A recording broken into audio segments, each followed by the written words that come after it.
Le Guépard, de Giuseppe Tomasi di Lampedusa. Roman traduit de l'italien par Jean-Paul Manganaro. Lu par Denis Podalides.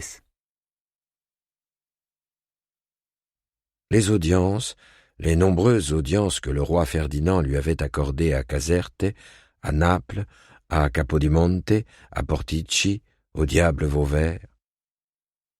À côté du chambellan de service qui le guidait en bavardant, son bicorne sous le bras et les dernières grossièretés napolitaines à la bouche, on parcourait les salles interminables d'une architecture magnifique et au mobilier écœurant, exactement comme la monarchie bourbonienne.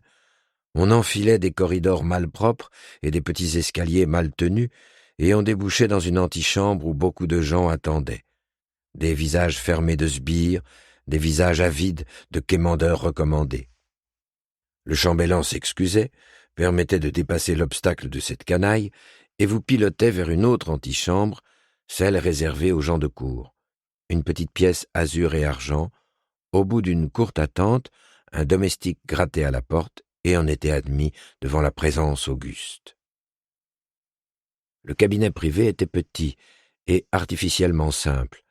Sur les murs blanchis, un portrait du roi François Ier et celui de la reine actuelle, l'air aigri.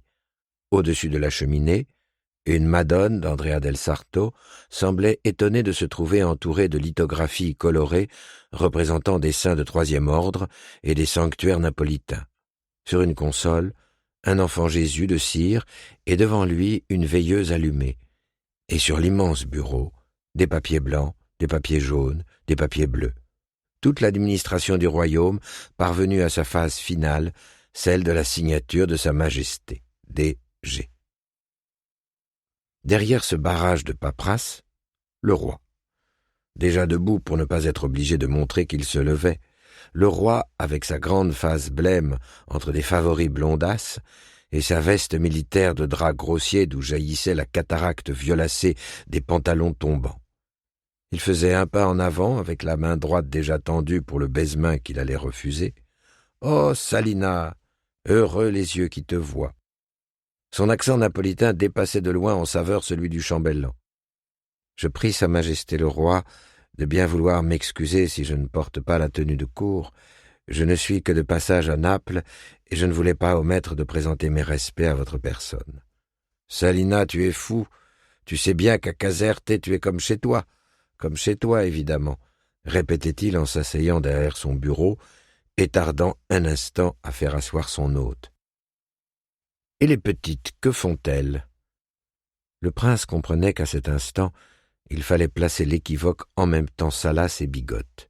« Les petites, Majesté, à mon âge et dans les liens sacrés du mariage ?» La bouche du roi riait tandis que ses mains mettaient rageusement de l'ordre dans les papiers.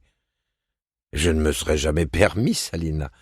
Je parlais de tes petiotes, des petites princesses. Concetta, notre chère filleule, doit se faire grande maintenant, une demoiselle.